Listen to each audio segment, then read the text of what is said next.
Bienvenue au Bulletin des régions, une émission produite grâce à la collaboration des télévisions communautaires autonomes associées à Cogeco. Bonne émission. Alors, qu'est-ce que ça évoque pour vous, le 5-10-15? C'est un espace absolument magnifique. C'était des belles professions dans ce temps-là? J'ai fait 40 ans, madame. Non. Je vois l'homme comme un arbre parce que l'homme prend racine comme l'arbre.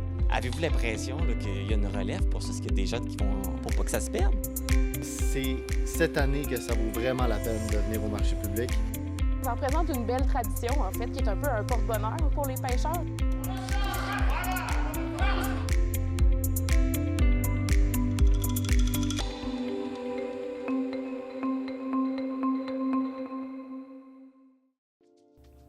Au sommaire pour vous cette semaine.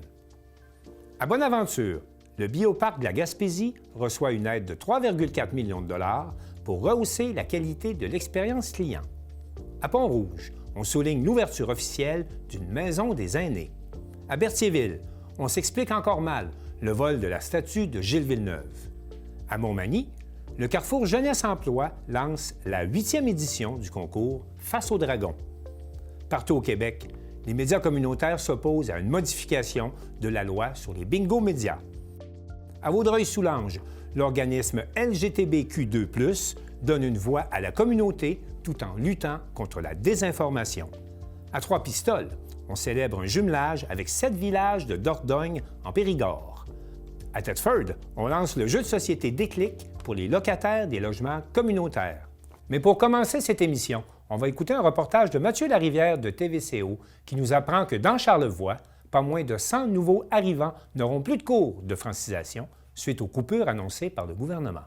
Le gouvernement du Québec a récemment annoncé une redirection des budgets qui étaient destinés à la francisation des personnes nouvelles arrivantes dans la formation générale aux adultes à travers tous les centres de services scolaires dans la province.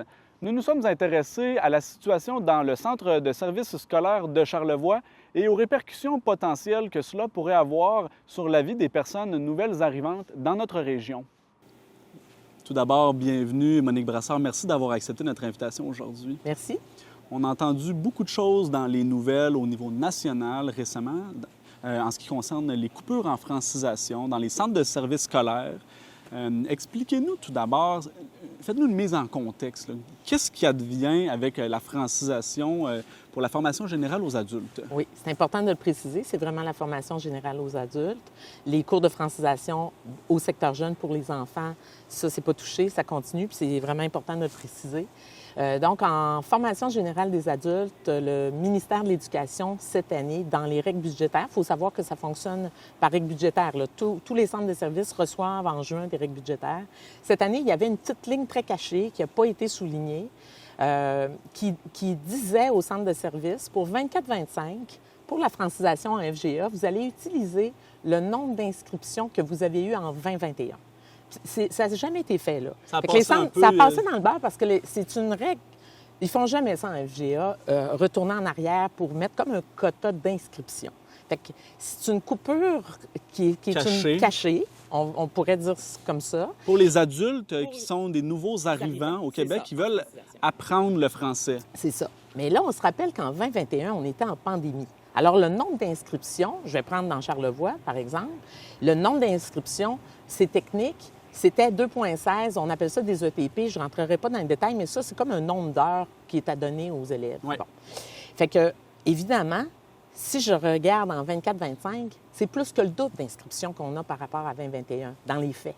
Fait que de dire, on prend le nombre d'inscriptions, on va donner des cours au même nombre de personnes qu'en 2021, bien, c'est un non-sens.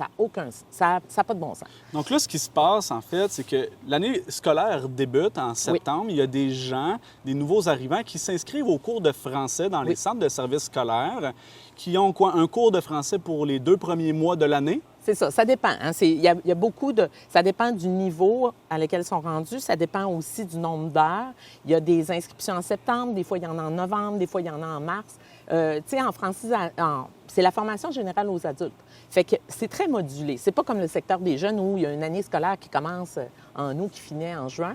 Fait que c'est plus complexe. Mais pour faire une histoire courte, là, on a quand même commencé cette année des cours de francisation en septembre au Centre de services de Charlevoix avec un nombre précis d'inscriptions. mais on a déjà dépensé ce que le gouvernement voulait qu'on fasse. Donc, pour mieux comprendre, on arrive à la fin octobre et le gouvernement dit on va remanier les budgets. C'est ça. En fait, il y a des centres de services qui se sont probablement... Comment c'est arrivé tout ça, là? Ça s'est mis, en bon français, on dit à popper.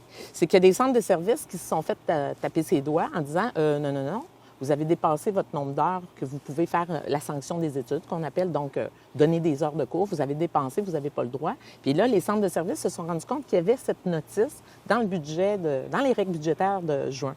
Mais là, tout le monde s'est mis, évidemment, on se parle, hein, les présidents de syndicats, les directeurs généraux de centres de services, là, tout le monde s'est mis à regarder, voir où... Et là, bien, avec le temps, bien, depuis les dernières semaines, on s'est rendu compte que c'était généralisé. Et bien, le gouvernement a fait des annonces aussi en disant c'est pas des coupures, c'est qu'on envoie ces sommes-là au MIFI, qui est le ministère de l'Immigration, de la francisation et de l'intégration. Mais dans les faits, c'est que le MIFI a fait aucune offre de cours de plus de francisation pour les adultes. Pour ces adultes-là. Moi, je suis là parce que je représente mes membres qui vont perdre leur emploi. Oui, on parle de chiffres. On parle de chiffres. Pour commencer, combien de nouveaux arrivants dans Charlevoix étaient inscrits au cours de francisation et ne pourront plus se réinscrire au cours de francisation? Il y avait à peu près 120 inscriptions en septembre qui ont eu des cours, qui sont terminés parce que c'est des blocs de cours. Uniquement dans la grande région de Charlevoix? Charlevoix-Est et Charlevoix-Ouest, là, mélangés. Là, je ne pourrais pas vous dire la proportion. Et il y avait encore, pour décembre, une centaine d'inscriptions. Mais là, le centre de service a décidé, suite à cette histoire de quota budgétaire, j'appelle ça de même, c'est pas comme ça qu'ils l'appellent, mais moi, c'est presque un quota. Le centre de service a décidé de garder seulement 2 groupes de francisation, un dans l'Est, un dans l'Ouest, c'est pour une vingtaine de personnes. Donc, on passe de 120 adultes en francisation à une vingtaine qui vont pouvoir poursuivre. C'est une coupure de entre 70 et 80 Puis, bien, les inscriptions, ça se module. Des fois, tu en as moins, des fois, tu en as plus. Parce que là, il y avait déjà une centaine d'inscriptions pour décembre ou janvier. Mais des fois, ils s'en rajoutent, là. C'est pas fixe. Fait que c'est certain qu'il y a des gens qui n'auront pas de francisation. L'équipe de TVCO a également rencontré 2 résidents de Baie-Saint-Paul qui ont témoigné de leur expérience personnelle en lien avec le dossier de l'immigration au Québec. Quand nous avons commencé à faire le cours de francisation, l'année dernière? L'année dernière, oui. On a commencé, je pense, que le mois de novembre à peu près. C'était une bonne chance d'apprendre la langue parce que c'est très important pour le Québec. C'est justement pour nous, c'est nécessaire pour obtenir après la résidence permanente. Mais aussi pour vous faire de nouveaux amis?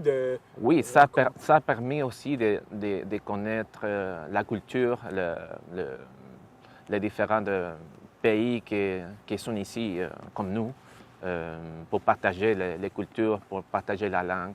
Mais précisément, le français, c'est la liaison de tout ça. Et là, cette année, en septembre, en octobre, vous aviez encore des cours de français? Oui. Jusqu'à tout récemment? Oui. J'ai arrêté de faire le dernier cours, le niveau 4, le mois de septembre. Oui, septembre. 10 septembre. Oh, non, pardon, le 10 octobre. Le 10 octobre? Oui, c'est le dernier jour qu'on a fait le cours de francisation.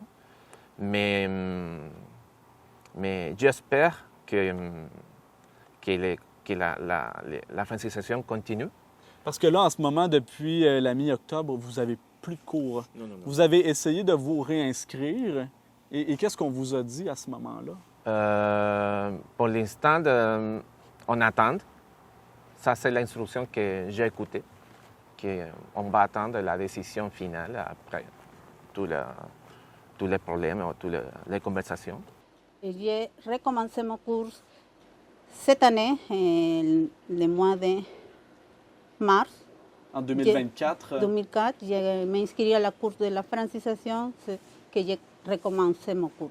Donc, vous avez suivi les cours au printemps, cet été et au début de l'automne? Oui. Et là, qu'est-ce qui est arrivé? Est-ce qu'on vous a dit que vos cours allaient être terminés? Le professeur nous dit, nous attendons le mois de décembre pour recommencer les cours. La semaine passée, j'ai reçu un courriel qui me dit que les cours de francisation est arrêté pour moi. Et je suis triste parce que je dis pourquoi, qu'est-ce qui se passe, parce que j'aimerais de continuer ma course en français présentiel. C'est la semaine dernière, donc, que vous l'avez appris. C'est quoi le sentiment qui vous habite? Est-ce qu'il y a des inquiétudes ou des incertitudes liées à ça? Oui, oui, parce que pour que je termine de m'adapter ici, j'aime de continuer mon cours en français pour améliorer mon français. C'est ça, et maintenant, c'est fini le cours. Nous attendons de nouvelles choses. Ça vous fait quoi, sur une note plus personnelle, de ne plus avoir de cours? Est-ce que ça vous crée des inquiétudes? Est-ce que c'est incertain? Avec votre femme, comment est-ce que vous vivez cette situation-là? Pour moi, c'est incertain parce que je ne peux pas savoir si le cours va continuer ou non. Oui. Ce n'est pas clair l'information. Des fois, existe une prolongation des temps loin à commencer autrefois la francisation. Mais j'espère que tous les problèmes avec ça, ça fait un bon résultat oui. pour nous, qui nous sommes ici déjà, et pour les nouveaux arrivants. Après, oui, que oui, ces programmes-là se poursuivent. Oui, oui. Le Centre de services scolaires de Charlevoix a refusé notre demande d'entrevue concernant le dossier de la francisation sur le territoire. Du côté de la députée provinciale, Mme Kariane Bourassa, son bureau a indiqué être dans l'impossibilité de commenter le dossier en raison du congé de maternité de Mme Bourassa. Notre demande a plutôt été redirigée à l'attaché de presse du ministre de l'Immigration, de la Francisation et de l'Intégration du Québec, M. Jean-François Roberge. Ce dernier a refusé de commenter la situation propre à chaque région du Québec, mais s'est toutefois dit sensible à la fermeture des classes dans les régions touchées. Il a également affirmé que son ministère travaillait d'arrache-pied pour trouver des solutions durables dans l'ensemble du Québec. C'était Mathieu Larivière pour TVCO à Baie-Saint-Paul.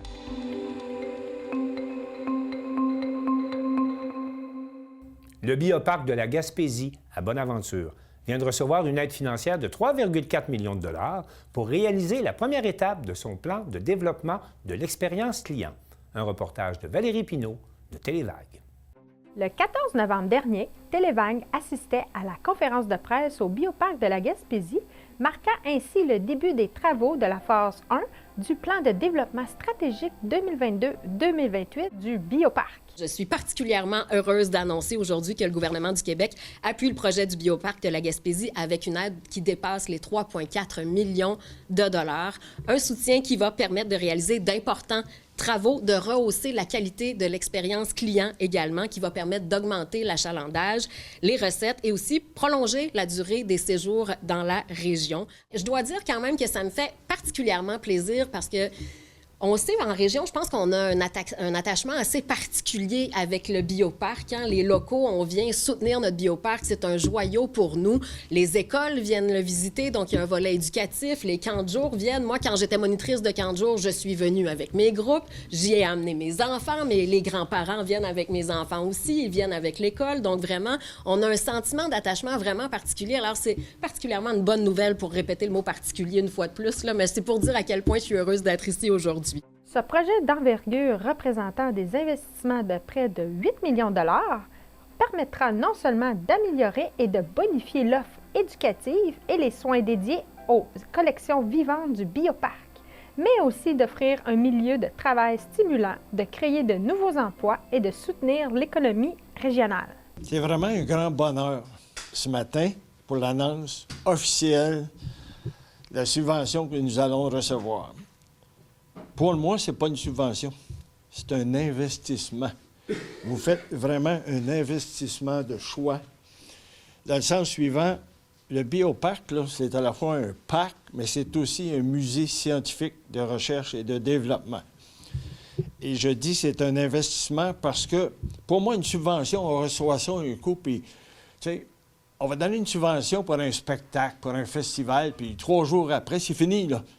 Mais là, l'investissement de ce matin, là, dans 30 ans, là, les bâtiments vont être là. Puis ça va continuer. puis on va grandir. Louis Garneau disait « innover ou mourir ». Mais moi, je dis « investir pour grandir ». Et il faut investir pour grandir. Puis quand il faut investir, là, pas seulement investir de l'argent, il faut investir du temps. Il faut investir dans tous les domaines. Et vous nous permettez d'investir puis de grandir avec cette subvention-là. C'est très, très important à mon sens. Vous savez, le tourisme, c'est une activité majeure pour la Gaspésie. Et souvent, on va investir des petites graines à gauche, à droite, des nouvelles activités. À mon sens, à mon point de vue, à moi, il faut d'abord et avant tout s'occuper de ce qui existe. Il faut leur donner de la qualité. Quand vous allez à l'extérieur, qu'est-ce qui va vous attirer? Ce n'est pas les prix les plus cheap, là. Vous allez dépenser de l'argent, vous allez payer le montant quand ça vaut la peine.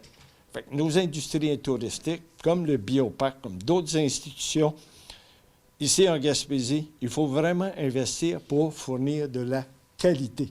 En fait, le projet du Bioparc, c'est ce qu'on a amorcé il y a quelques semaines avec l'aide financière accordée par le gouvernement du Québec, que je remercie grandement. Ça s'inclut, ça, dans un plan de développement global, plan de développement stratégique du Bioparc 2022-2026, en principe, mais qui va s'étirer un peu plus loin, puisqu'on a, pour différentes raisons, amorcé les travaux un peu plus tard que prévu. Bref, on est dans l'amorce de la phase 1 de ce plan de développement stratégique-là, qui inclut plusieurs chantiers. Le premier chantier qui est débuté depuis un mois, depuis le début d'octobre, c'est l'agrandissement du bâtiment des soins animaliers. Donc, de ce côté-là, à l'extérieur, on a des pépines et tout est en branle. Là, les fondations sont mises et les travaux progressent. Donc, ça, c'était le premier chantier. Ensuite de ça, au printemps, on va amorcer un deuxième chantier qui va inclure, entre autres, le réaménagement et l'agrandissement de l'habitat des loutres dans le secteur de l'écosystème de la rivière. On va commencer aussi au printemps la construction d'un nouveau pavillon d'exposition qui va être situé à l'extrémité du pavillon des amphibiens et reptiles existants.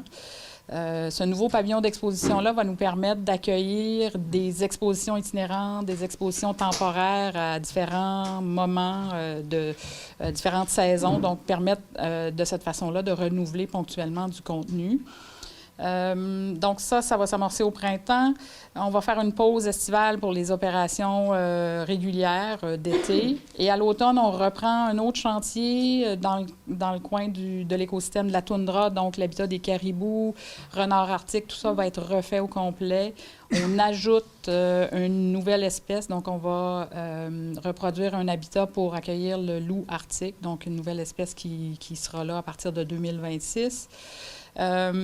On ajoute aussi une aire d'animation extérieure pour les visiteurs. On va aménager aussi une nouvelle aire de pique-nique. On fait différents réaménagements des aires publiques à l'extérieur pour améliorer la qualité de visite.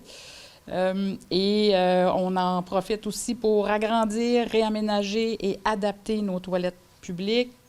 On ajoute des espaces pour les employés. Donc, notre restaurant, qui n'est plus un restaurant depuis 2020, sera complètement réaménagé pour créer des espaces de travail, salles d'employés, des bureaux et tout ça. Donc, tout ça va s'échelonner périodiquement jusqu'au printemps 2026, qui, normalement, devrait marquer le point final de cette première phase du plan de développement. Ultérieurement, dans une deuxième phase, on a d'autres espèces qui seront intégrées, comme par exemple le possum d'Amérique, le pécan. Qu'est-ce que vous entendez par parcours immersif? En fait, ça, c'est le parcours de médiation scientifique le long du sentier de visite. À l'heure actuelle, on a des panneaux d'interprétation, donc c'est des éléments plutôt statiques là, au niveau de la médiation scientifique. Alors, on va développer un nouveau parcours avec des éléments interactifs, bornes numériques, donc différents éléments comme ça qui vont remplacer les panneaux qui sont vieillissants, les panneaux d'interprétation, par du nouveau matériel beaucoup plus interactif, plus au goût du jour aussi. Donc, ça fait partie là, des travaux projetés. Là. La mission du Bioparc de la Gaspésie est d'offrir aux visiteurs une expérience éducative et enrichissante grâce au contact avec une quarantaine d'espèces animales indigènes. Avec l'aide financière reçue, le parc animalier entend bien faire que chacune visite soit un moment mémorable et instructif pour tous.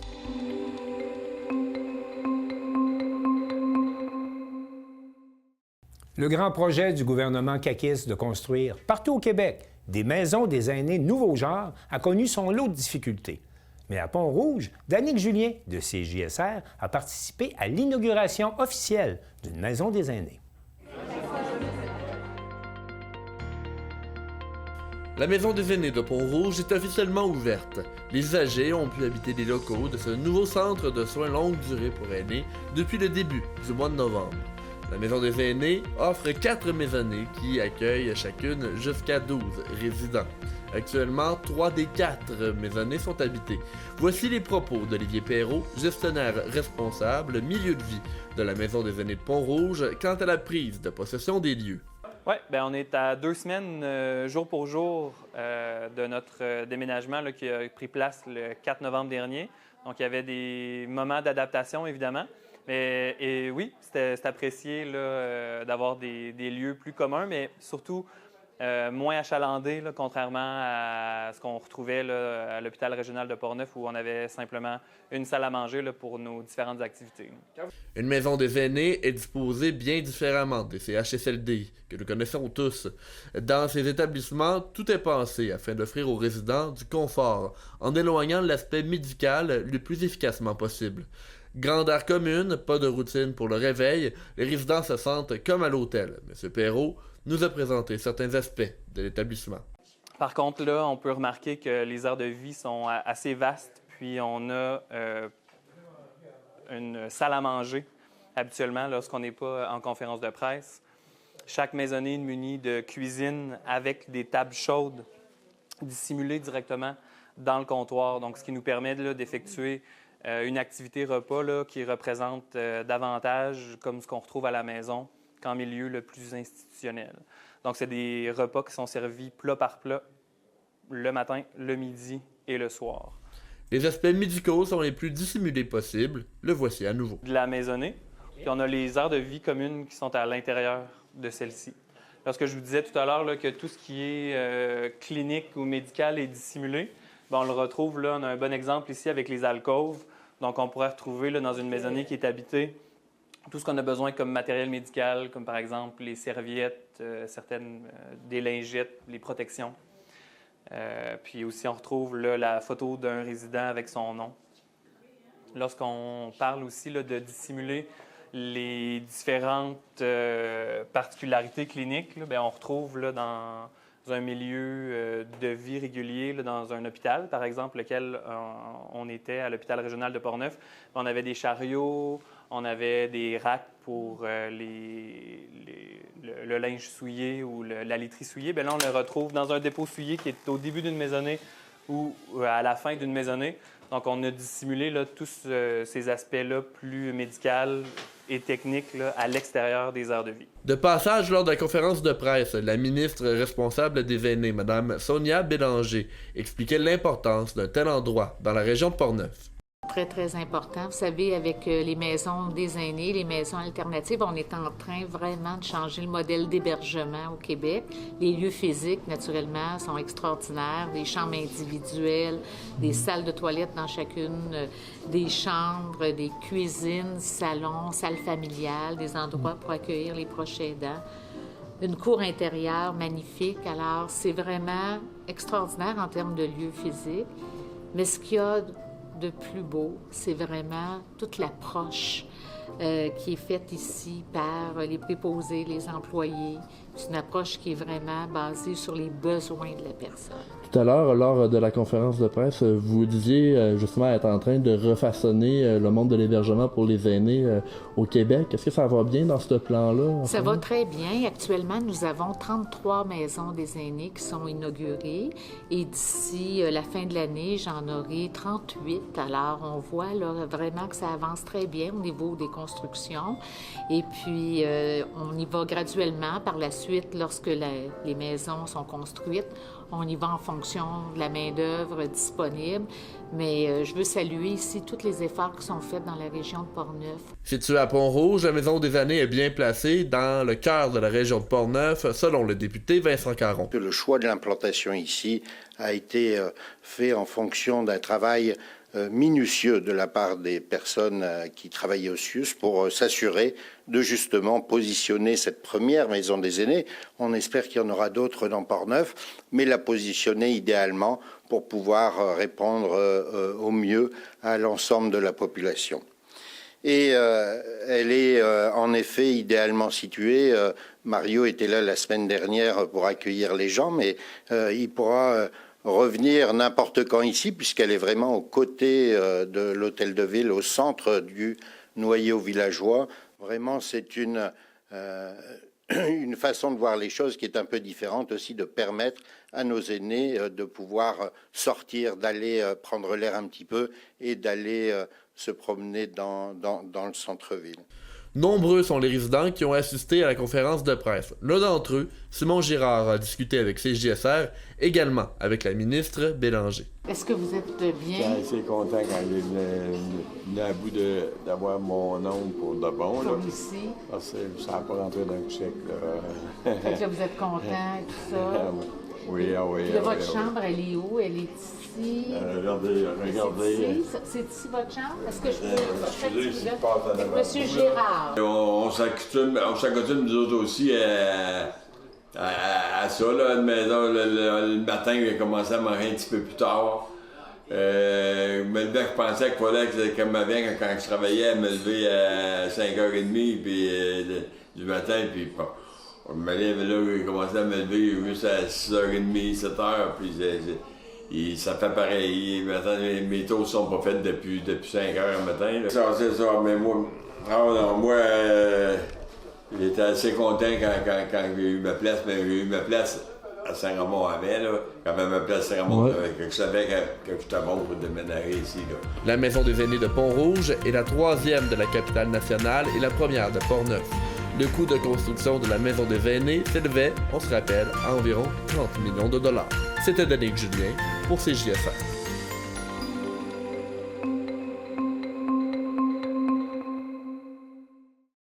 Le 31 octobre dernier, tout le Québec était en émoi lorsque l'on a appris que la statue de Gilles Villeneuve à Berthierville avait été volée.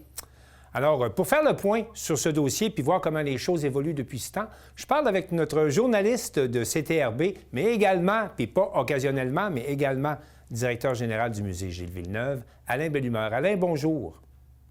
Bonjour. Alain, pouvez-vous, s'il vous plaît, d'abord nous rappeler les événements, là? Vous vous êtes fait voler. Comment ça s'est passé? Bien, le 30, la soirée du 30, c'était le banquet annuel du musée Gilles Villeneuve à Montréal. OK. Donc, c'est une importante levée de fonds à chaque année qu'on fait au musée. Et je suis revenu au musée le lendemain matin, le 31, 8 h du matin. Là, on s'est aperçu de rien parce qu'on prend pour acquis. Tu sais, la statue est là depuis tellement d'années. Fait que tu rentres dans la cour du musée, tu vides l'auto, tu défais les boîtes pour le banquet, la finalité du banquet, compte l'argent, etc. On prépare tout ça, puis tout d'un coup, je reçois un téléphone d'un ami qui me dit « Coudonc, Alain, est-ce que vous êtes fait voler votre Gilles sur le podium? » Fait que là, je comprends pas. Il dit « Ben, sors dehors. » Il dit « La statue est plus sur le podium. » Fait que je suis allé voir, puis il restait les bottines. Ça veut dire que c'était coupé aux chevilles. C'est une statue de bronze grandeur nature de Gilles Villeneuve. C'est une œuvre du sculpteur de grande réputation, Jules Lassalle, qui avait construit, qui avait préparé cette statue-là en 1985 à notre demande. Elle a été dans un parc sur le bord du fleuve avant la naissance du musée. Et après, elle a évidemment suivi le musée. Et les gens pouvaient grimper chaque côté de Gilles Villeneuve, comme si Gilles était sur la première marche du podium, puis les visiteurs étaient à sa gauche et à sa droite. Oui, on voit bien sur l'illustration. Alain, on voit bien sur l'illustration, mais la première question qui me vient à l'esprit, le musée il est au cœur du centre-ville de Berthierville. Avez-vous des suspects? Avez-vous des caméras? Avez-vous quelque chose? Avez-vous des pistes sur qui aurait fait ça? Oui, bien, il y a des idées. La police est au courant de certains faits. Mais évidemment, c'est de trouver les preuves, parce que la statue, on est sûr qu'elle n'existe plus. Elle aurait été refondue, c'est ça? Fondue pour, dans le fond, les voleurs sont probablement repartis avec 500 ou 600 $, pas plus que ça. C'est la valeur aujourd'hui là, qu'on peut aller chercher pour du bronze comme ça. Et c'est malheureux parce que c'est une statue qui, à l'époque, avait coûté à notre organisme au-delà de 20 ou 25 000 $ en 85. Okay. Ben oui. Puis, on est allé frapper à la porte du sculpteur qui est toujours vivant. Bon. Et pour la refaire aujourd'hui, similaire, bien évidemment, on parle de près de 100 000 $. C'est sûr que là, on rajouterait probablement une micro-puce à l'intérieur pour la retracer si ça arriverait encore. Plus des caméras mieux placées pour la statue. Jamais on avait pensé... tu sais, les caméras sont orientées vers le musée et on n'avait jamais pensé. La statue était prise, là. C'est pour ça qu'ils n'ont pas pris les pieds, parce que à partir des bottines, c'est des tiges d'acier qui rentrent dans le ciment à peu près 3 pieds de long. Fait qu'ils n'ont pas d'effet, le ciment, ils ont coupé, ils sont partis avec le bronze, puis on fait fondre ça pour aller chercher quelques dollars. Cette nouvelle-là, là, on le sait, là, ça a mis en émoi tout le Québec. Là. Vous avez été pendant quelques jours de tous les bulletins d'information au Québec, mais un mois plus tard, là, qu'est-ce qui arrive maintenant? Là? Est-ce que vous avez des... On parlait qu'il y avait des entrepreneurs dans la région qui voulaient vous donner un coup de main parce que vous ne pourrez pas laisser ça comme ça. Il faut faire quelque chose. Ouais. Qu'est-ce que vous envisagez présentement? C'est ça, il y a plein de monde qui nous ont contactés. Ouais. Évidemment, la nouvelle s'est répandue, on dit au Québec, mais c'est à travers je vais appeler ça la planète course. Oui, c'est vrai. Il y a eu des reportages dans le magazine Le Monde en France. Il y en a eu en Italie, etc., un peu partout. Aussi au niveau des autres provinces canadiennes, sur CBC, un peu partout. Bref, il y a eu un gros battage médiatique. On l'a travaillé dans le sens positif du mot, en espérant que quelqu'un donnerait des indices ou nous conduirait au voleur.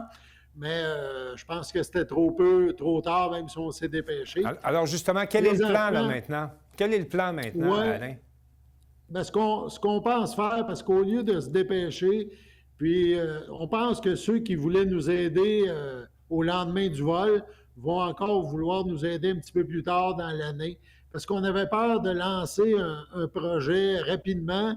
Puis exemple, je ne sais pas, on ramasse 50, 60 000 $, qui est beaucoup d'argent, puis que tu dis à tout le monde, bien, excusez-nous, on n'a pas les fonds, le reste des fonds pour faire la statue, on remet ça plus tard. On aimerait mieux être bien préparé, puis peut-être jumeler ça au prochain Grand Prix du Canada ou peu importe, puis entre-temps, voir les différentes options aussi avec le gouvernement, avec notre municipalité, les organismes de chez nous, plus les gens qui s'étaient manifestés. Évidemment, on a pris bonne note là, des gens qui veulent nous aider là, pour qu'on puisse les recontacter en temps et lieu. Alain, d'abord, je vous souhaite la meilleure des chances là, pour vos prochaines collectes de fonds pour refaire une statue à l'effigie de Gilles.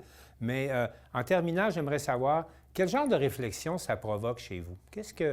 Quand on subit un événement comme ça, votre réaction à rebours, je dirais, là, vraiment, un mois plus tard, vous vous sentez comment par rapport à ce qui est arrivé? Le musée Gilles Villeneuve, c'est beaucoup de bénévoles, beaucoup de bénévolat aussi. Ouais. Puis, c'est un coup, ça fait mal au cœur. Cette statue-là, c'est une statue. Bon, il n'y a personne qui est mort, ça c'est correct, mais c'est une statue qui, évidemment, avait un impact dans notre communauté. Les photos de cette statue-là, on voyage partout dans le monde. Fait que pour nous, c'était une carte postale, une carte de visite importante. Oui. Et puis, pouf, en quelques instants, on fait disparaître ça pour quelques dollars. Je pense que, en tout cas, ces gens-là n'ont pas de cœur, puis ceux qui font ça, ce genre de choses-là. Gilles Villeneuve fait partie de notre patrimoine. Oui. puis qu'on le coupe puis qu'on fasse fondre sa statue pour aller chercher quelques dollars, là, ça n'a aucun bon sens. On se demande dans quel monde on vit aujourd'hui. En tout cas, j'espère que vous allez vivre dans un monde généreux dans les prochains mois, dans la prochaine année, pour que vous soyez en mesure de remettre ça à sa place, cette fois-ci avec des caméras, des surveillances, parce qu'on ne sait plus qu'est-ce qui peut arriver à nos œuvres d'art public. Alain, merci beaucoup pour cette entrevue, puis je vous souhaite la meilleure des chances dans le courant de la prochaine année. Merci bien.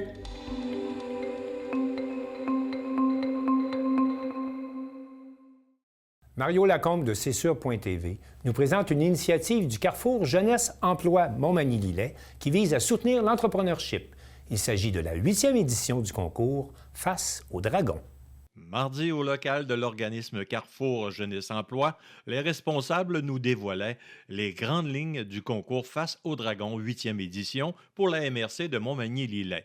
Madame Caroline Gimbert, directrice générale du Carrefour Jeunesse Emploi, nous parle d'abord de la mission de cet organisme. Les CJE sont bien implantés dans les 2 MRC depuis plus de 25 ans. Riches de leur expérience, les 2 organismes travaillent main dans la main pour favoriser l'entrepreneuriat jeunesse dans leur communauté via ce dynamique concours. Les CJE ont pour mission d'accompagner et de guider sans frais les jeunes âgés de 15 à 35 ans dans leur démarche d'insertion socio-professionnelle durable. Madame Candide Harvey, directrice générale adjointe au Carrefour Jeunesse Emploi de Lillet, nous explique maintenant les règles de participation pour le concours Face au Dragon 8e édition. Le concours s'adresse aux jeunes de 5 à 35 ans de la MRC de Lillet et de Montmagny. Que vous ayez créé un produit, un événement ou un service, ce concours s'adresse à vous. Vous pouvez demander de l'aide au Carrefour de votre MRC pour avoir toute l'aide possible. Et pour tous les règlements, vous les trouverez sur la page Facebook du concours, ainsi que dans le formulaire de participation. On peut nommer les dragons qui participent à cette aventure cette année: Élisabeth Caron de Formaca, Pascal Pelletier de Textile Gauvin, Gélino de la Caisse des Jardins de la MRC de Montmagny, Maxime Bernier de Sun Life, Mathias Gagné de Mallette et Associés et Brian Paris de Pabert Aluminium, qui nous explique sa participation au Dragon cette année. Je suis Dragon depuis 6 ans maintenant. Pourquoi un peu je participe à ça? Je dirais, c'est pour stimuler l'entrepreneuriat. J'ai eu la chance d'être impliqué, moi, dans un relais familial dans l'entreprise. Donc, j'ai été impliqué là-dedans très jeune. J'ai eu la chance de ça, mais il y en a qui ont moins la chance au niveau des jeunes ou au niveau des entrepreneurs. Donc, nous, c'est pour stimuler un petit peu cette envie-là. Concrètement, vous faites quoi? Au juste, c'est quoi votre implication concrète? Au niveau des dragons, on va aller chercher des commanditaires certainement. On va promouvoir l'événement, le concours. Ensuite, on va recevoir les projets, on va faire l'analyse des projets. Puis ensuite, on va participer aux présentations des projets. Rappelons en terminant que les projets primaires et secondaires ont droit à une bourse maximale de 500 $ et les projets collégiaux, universitaires et petites entreprises ont droit à une bourse maximale de 750 $ à laquelle les dragons peuvent ajouter une flamme de 1000 $. Pour participer au concours, remplir le formulaire sur la page Facebook de l'organisme. Le projet est présenté et évalué par un panel d'entrepreneurs de Montmagny-Lillet, les Dragons. Le plan d'affaires doit être envoyé avant le 28 février 2025. Mario Lacombe à Lillet pour CMA TV Information.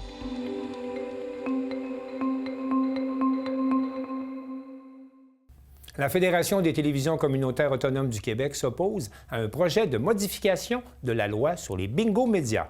Marc Baudouin de la télévision de la Matapédia en parle avec Amélie Hintz, la présidente de la Fédération. La proposition des modifications des règles des bingos médias permettrait la diffusion de bingo sur les réseaux des médias privés. Qu'en est-il exactement et quels seraient les impacts pour les radios et télévisions communautaires? Pour répondre à ces questions, j'en discute avec Amélie Hintz, qui est directrice générale de la Fédération des télévisions communautaires autonomes du Québec. Bonjour Amélie. Bonjour. Donc, tout d'abord, c'est quoi exactement cette proposition-là qui a été faite sur les bingos médias? Oui, ben, c'est une proposition qui arrive. En fait, la loi sur les loteries et les jeux est en modification depuis quelques années. Puis là, sont rendus à évaluer les propositions concernant le bingo, dont le bingo média, qui concerne nos membres, les télévisions communautaires.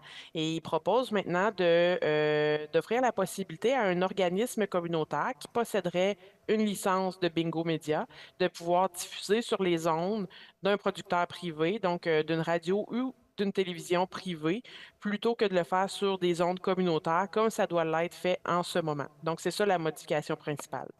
OK, parce que là, en ce moment, n'importe quel organisme communautaire peut organiser des bingos, mais ils doivent passer par un média communautaire.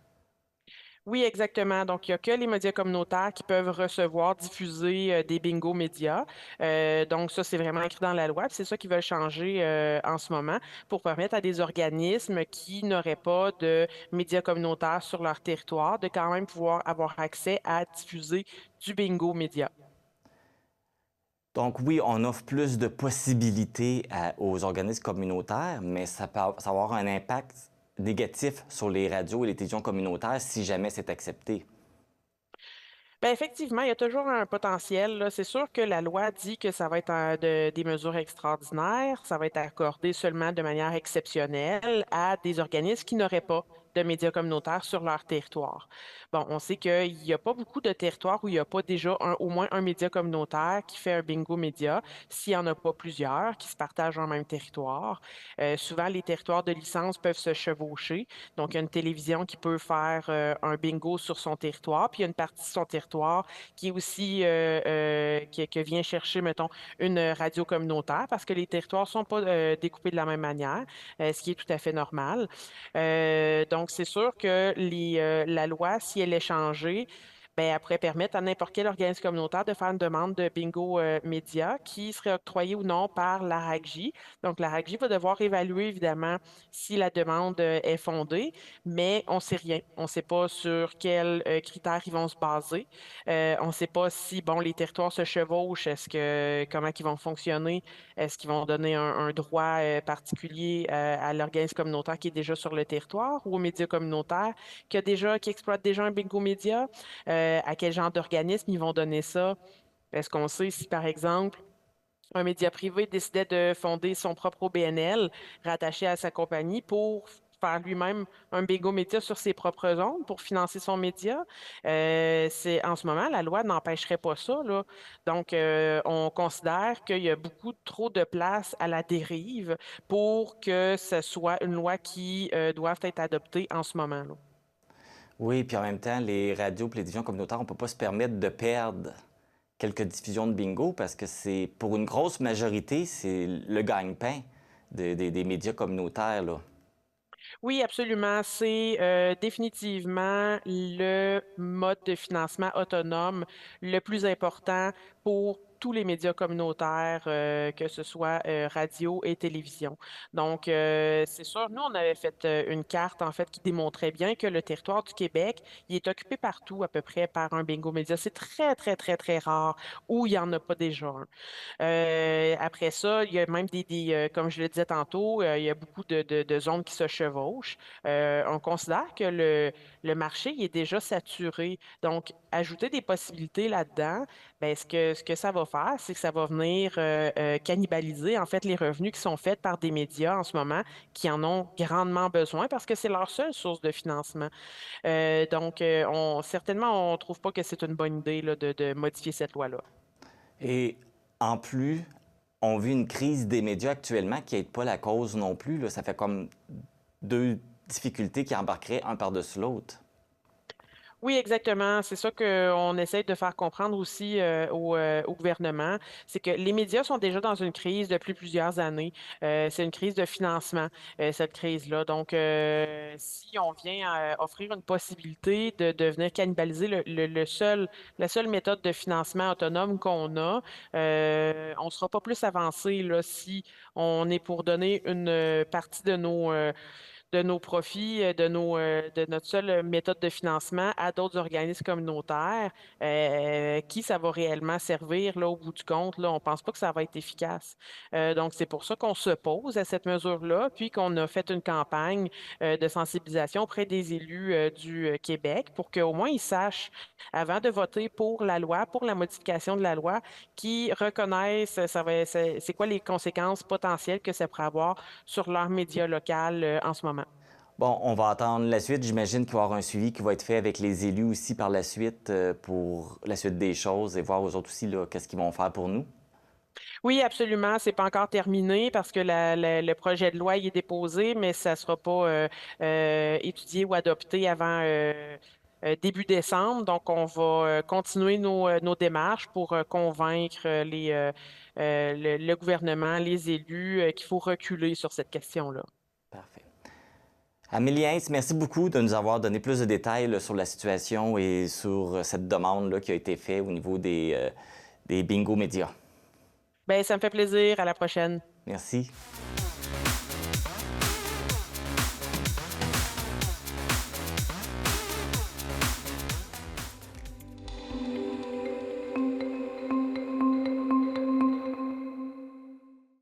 Louis-Éric Mas de C'est sûr.tv a rencontré les représentants de l'organisme LGBTQ2+, Vaudreuil-Soulanges, qui présentent leur rôle dans la communauté. C'est depuis 2021 que l'organisme LGBTQ2+, Vaudreuil-Soulanges, déploie ses ailes partout dans la région afin de donner une voix et des ressources à la communauté. A priori, le pourquoi j'ai été vers l'organisme, c'est que je voulais être vue et entendue. Je voulais faire des changements. Puis je me disais que la meilleure façon d'apporter des changements, c'était de faire partie du changement.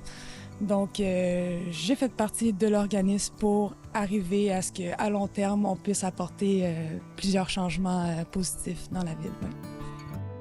Moi, je me souviens, au début, quand je me questionnais, quand j'ai fait au début de ma transition, les seuls services que je trouvais à proximité, c'était à Montréal. Et on s'entend que quand on habite proche des lignes ontariennes, si on peut dire ça comme ça, ben c'est pas tout le monde qui a les moyens de trouver un taxi pour aller à gare de métro, de bus, pour aller ensuite se rendre à Montréal.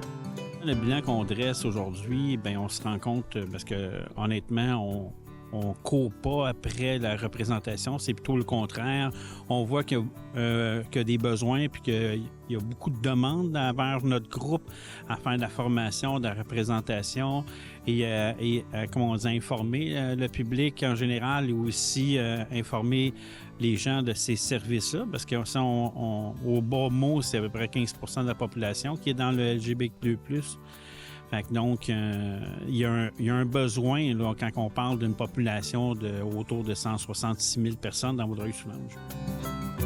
C'est plus autour des États-Unis, mais je trouve que ça s'approche par ici quand même. Là, le monde de droite, là, des manifestations anti-LGBT et tout ça, on sait que ça part de la base de la mésinformation, de la méconnaissance. Donc, aussi, sur Internet, il y en a beaucoup qui peuvent dire n'importe quoi aussi.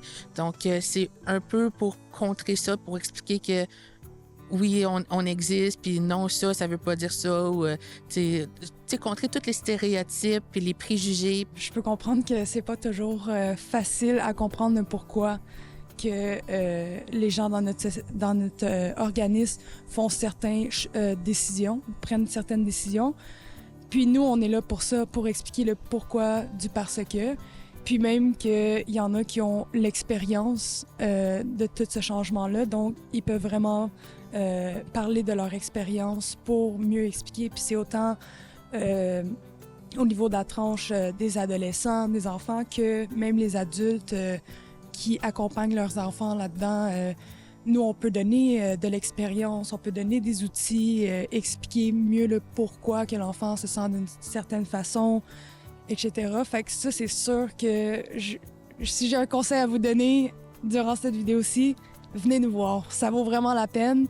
Puis une fois qu'on a des explications, qu'on a l'esprit ouvert, ça répond à beaucoup de questions, honnêtement. Fait que venez nous voir.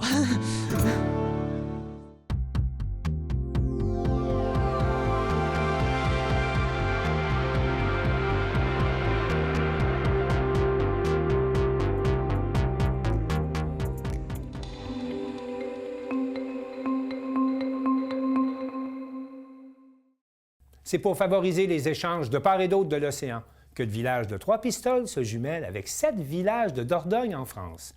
Un reportage de la télévision communautaire des Basques et du Haut-Pays. Bonjour, Bernard Picheneau, je suis le vice-président de l'association Périgord-Québec Francophonie et nous sommes ici ce soir pour lancer le jumelage entre la ville de Trois-Pistoles et les rives du Drô. Ce sont 7 villages qui sont en Dordogne, en France. On est en train de préparer des activités, des nouvelles actions, d'échanges de jeunes. Et on est très heureux d'avoir lancé ce jumelage avec la ville de Trois-Pistoles. D'autres suivront dans la région. On prépare d'autres jumelages parce qu'il y a une attente aussi bien du côté français que du côté québécois pour augmenter le nombre de jumelages et puis favoriser les échanges de part et d'autre de l'océan. Voilà.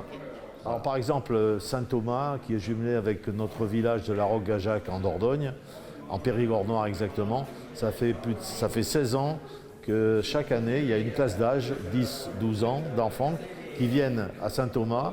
Et l'année d'après, c'est les petits Québécois, les Thomasiens et Thomasiennes, qui viennent en Dordogne. Et ça fait donc 16 ans qu'on fait ça et c'est formidable. Ces jeunes sont contents, c'est une expérience extraordinaire pour eux. Il y a aussi les intermunicipalités. C'est des jeunes qui partent dans la municipalité jumelle et qui travaillent dans la commune pendant 8 semaines, et qui vivent dans la famille de la personne qui a été envoyée. Enfin, c'est des programmes qui sont très importants pour nous, pour notre association. Voilà. Salut, moi je m'appelle Lisanne Piqueur-Paquin, puis à partir de janvier, je vais animer des ateliers de slam jeunesse à l'école secondaire à Trois-Pistoles. Alors c'est un partenariat avec la ville de Trois-Pistoles, l'école de Trois-Pistoles, mais aussi l'association Québec-France, parce qu'à partir des ateliers, on va former une équipe et cette équipe-là va aller à la finale régionale, finale provinciale, pardon, où là il y a des équipes de partout dans le Québec qui vont se retrouver. Des jeunes de 12 à 17 ans qui se retrouvent le temps d'une fin de semaine pour slammer à Rivière-du-Loup. Et une de ces équipes-là part pour la France à l'octobre prochain. Alors, à partir de janvier, il va y avoir des ateliers à l'école secondaire pour former l'équipe qui va représenter Trois-Pistoles à la finale de Rivière-du-Loup en avril. Alors, bonjour à tous, je suis Bertou, un artiste français du Périgord, un artiste pop-folk. Et cette interview a lieu juste avant mon concert dans l'église de Trois-Pistoles, où je suis très content de venir. Un super cadre, un concert encadré par l'association France-Québec Bas-Saint-Laurent et France-Québec aussi Lanaudière. C'est un organisme qui célèbre l'amitié franco-québécoise depuis 40 ans maintenant, puisqu'on fête leur 40e anniversaire. Et j'ai été choisi pour accompagner ce 40e anniversaire en musique, puisque nous arrivons au 6e et dernier concert de ma Bertournée, comme je l'appelle. J'ai tourné à Joliette, à Saint-Paul-de-Joliette aussi, j'ai fait un concert, puis à Lanoré, Trois-Pistoles, et voilà. Bonjour tout le monde, ça va bien? Je suis content de vous voir. En fait, merci Lucia. C'est un aboutissement, le début aussi d'une longue histoire avec les rives du Drô. On a fait un jumelage, comme vous l'avez vu dans les nouvelles cet été. En fait, je suis allé en France au mois de mai, signer le pacte d'amitié, le jumelage, la charte de jumelage. En fait, je salue Bernard et Colette. Qui sont ici, qui sont tout droit du Périgord, qui sont venus nous voir à Trois-Pistoles. Merci. Bernard, qui est aussi le vice-président de Périgord-Québec. Donc, les dignitaires de Périgord-Québec sont ici. Merci parce que ça a été vraiment un accueil que vous m'avez fait qui était extraordinaire. J'étais vraiment ravi. Je suis encore heureux de vous côtoyer. Merci beaucoup d'être venu jusqu'à Trois-Pistoles pour nous voir. C'est vraiment très apprécié. J'aimerais dire quand même un très grand merci à Lucia.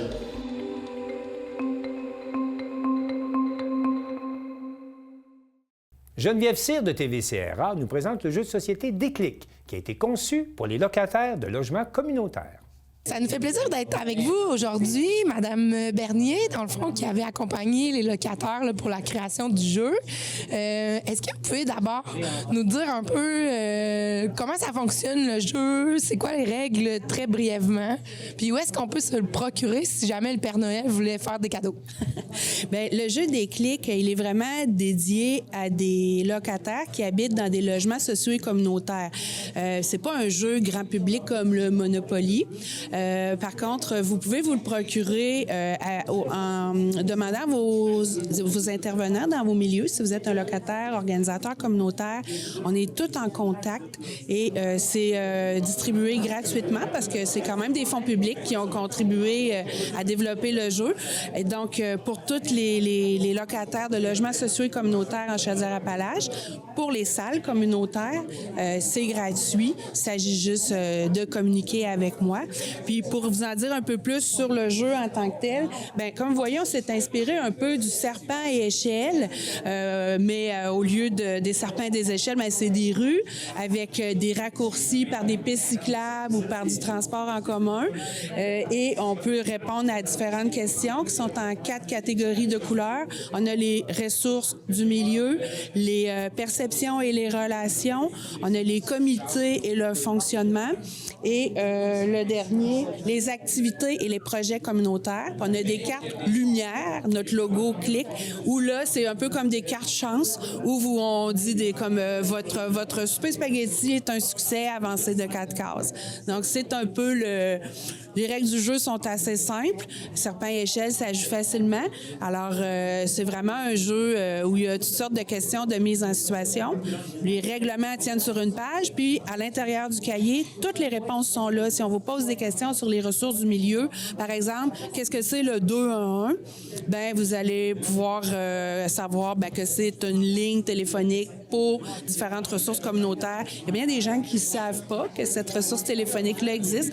Dans le jeu, on le retrouve. Donc, les réponses sont là. Des fois, c'est juste des échanges. Il n'y a pas de bonne ou de mauvaise réponse. Mais tout ça se fait avec le hasard, du plaisir et d'améliorer les connaissances.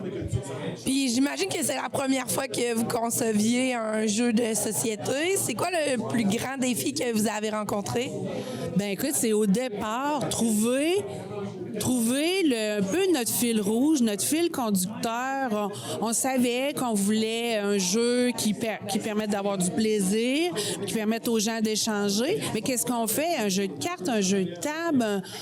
On a vraiment brainstormé beaucoup là-dessus. Puis à un moment donné, on se disait, mais coudonc, on va-tu y arriver? Puis c'est là, comme elle disait tantôt, on est allé dans un petit café ludique, la Cage aux Trolls, pas les nommer. Puis là, il y avait plein de jeux. On a commencé à regarder c'était quoi les jeux, puis jouer un peu à quelques-uns. Puis tout à coup, là, il y a une idée qui a germé. Là, puis là, on a commencé à faire du pouce là-dessus. Puis pour nous amener après ça à faire des ateliers de création qui nous ont amené, vous avez vu les prototypes, là. Mais là, quand on a trouvé l'idée, serpent et échelle, c'est le fun, on disait, ouais, mais ça va coûter cher, va falloir faire un plateau de jeu. Ça, on considère tout ça un peu pêle-mêle, mais tranquillement, on s'est dit, non, c'est vraiment notre filon, là, puis on tient cette idée-là. C'était quoi les questions qu'on voulait poser? C'est tout sorti pêle-mêle. Maintenant, on se disait, ouais, finalement, il y a comme des catégories qui sortent de là. Il y a beaucoup de travail, de réflexion, de création, on revient, moi je mettais tout ça ensemble, puis là on valide. Puis après ça, on a passé aux phases test. Là, on s'est dit, on est assez avancé. Allons voir d'autres locataires. Ils ont-tu du fun? C'est-tu bien long? Combien de temps ça leur prend passer à travers ce jeu-là? C'est-tu trop long? Combien de questions on doit écrire? Les questions sont-tu claires? Les règlements? C'est quand même tout un processus. On parle d'un 2 ans. On se voyait à peu près une fois par mois. Fait que quand même, je trouve que quand on prend du recul un peu pour tout ce que ça comporte, c'est quand même un bon résultat, là.